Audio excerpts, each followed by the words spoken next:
Gihangop sa katawhan sa lungsod sa Malabuyok ang presensya ni Governor Pam Bariccuatro. Nalipay ang katawhan sa pagbisita sa gobernador nga mapaubsanon kaayo nga nakigbanding. Kiay! Yes! Sweet! Okay.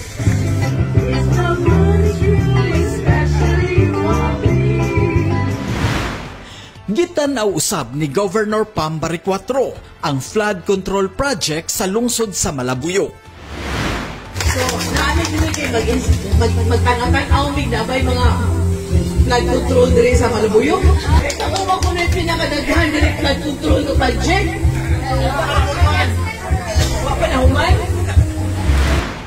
Sa nasayran ang Malabuyok, nalakip sa listahan nga adunay dako nga national budget sa flood control projects.